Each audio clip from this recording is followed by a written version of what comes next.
Okay, it will be a pleasure to start. Thank you. Well, firstly, I would like to say thanks, okay, to thank you, UNESCO and the government of China, to give me this opportunity. And I would also like to say that it is an honor for me to share the table and these sofas with such high-profile people. I would like to start reminding the United Nations General Assembly in its resolution entitled Happiness Towards a Holistic Approach to Development, was conscious that the pursuit of happiness was a fundamental human goal and recognized that the indicator of gross domestic product was not designed to reflect people's happiness and well-being. Consequently, the Assembly invited member states to draft additional measures for this purpose.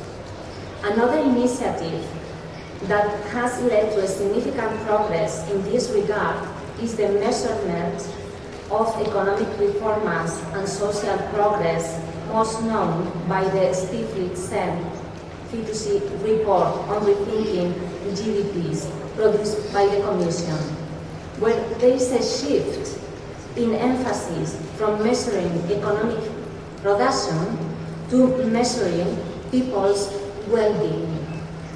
So I think that my role in this panel will be to contribute to the discussion on the role of culture when rethinking gross domestic product, achieving well-being and human development. For this purpose, I have written a paper that has been distributed within the documentation of the Congress. So if you are interested and to go deeply, you will have further time afterwards. But by means of this presentation, I would like to give a brief picture of photography of where the contemporary debates stand nowadays about culture and well-being and human development worldwide. It will be very brief, don't worry. I would like to remark, firstly, that there are different programs proposed by different institutions that have been proposing indicators for measuring well-being. Most have carried out outstanding contributions, and some have shown underlying deficiencies. But I would like to say that the debate is still underway. It is a work in progress. Needless to say that the debate not only applies to which indicators are the most appropriate, but also to the methodology used to design those indicators themselves.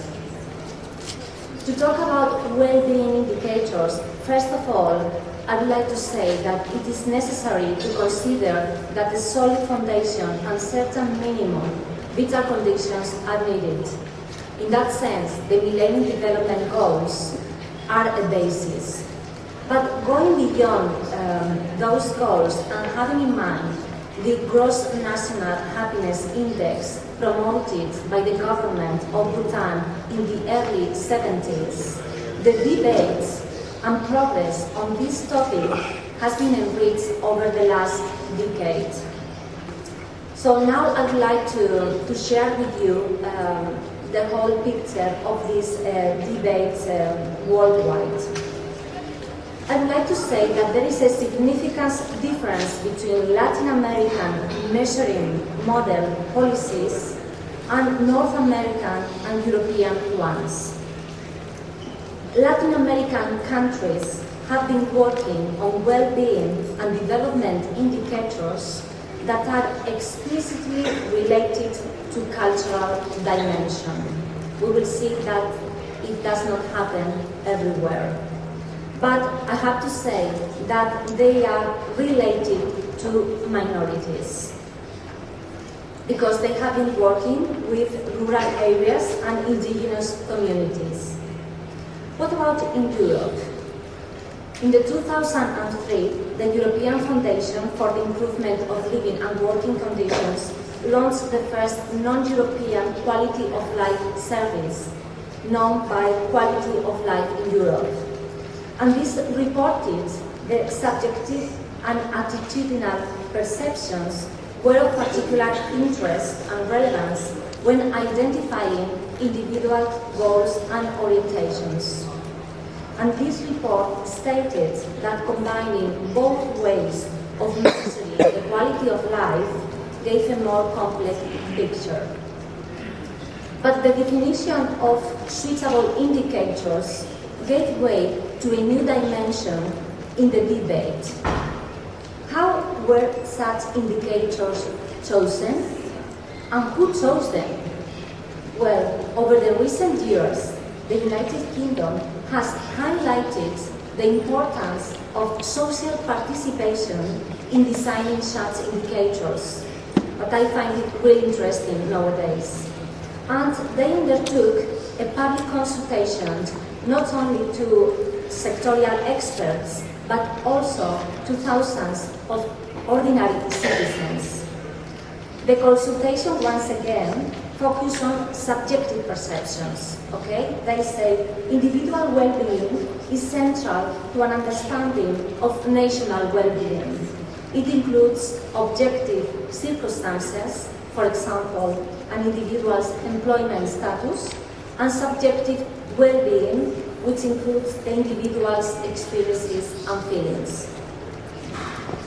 I would like to stress the case of Canada, but I'm not going to go deeply on it because we have here an expert more than me. It has already been noted that culture has not always been taken into consideration as an indicator for measuring well-being and development. Culture has been thought as an important issue, but always as a way to improve other sectors. For example, as being related to education or as a tool for inclusion.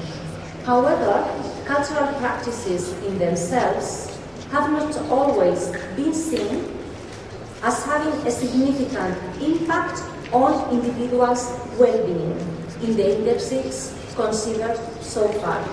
Nevertheless, some countries, and I would like to stress the case of Canada, have moved in this direction by introducing leisure and culture as a main indicator.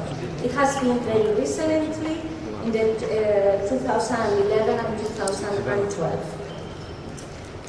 Apart from the Office for National Statistics in the United Kingdom, the institution that has probably most enlightened the present debates has been the OECD. In 2011, a new program for measuring well-being and development was carried out, in which the subjectivity of individuals was further taken into account. They chose 11 indicators, and citizens were asked the relevance and the importance of those indicators in their lives. Before finishing this presentation, I would like to stress the case of Chile in Latin America. Following the debates about subjective well-being, some countries, such as Chile, I think that inspired in the United Nations resolution with such appealing title about happiness, decided to go one step further.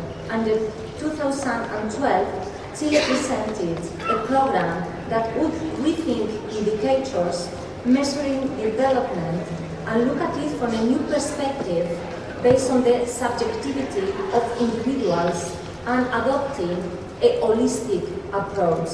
They have several goals, and I would like to share with you just one: to extend the perspective from happiness to subjective well-being, or even to innovate in public policies in order to build the competences for subjective well-being.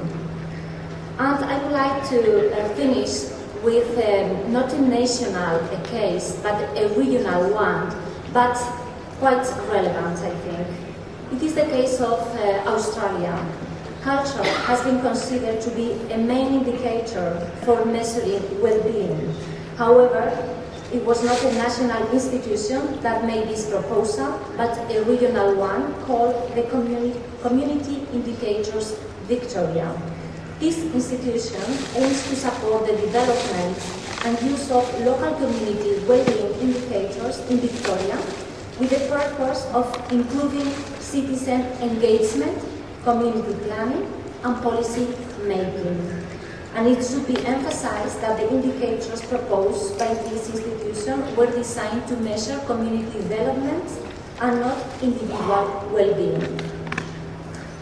And I have other reflections, but I think that I will keep them for the debates. Thank you very much for your attention. Thank you.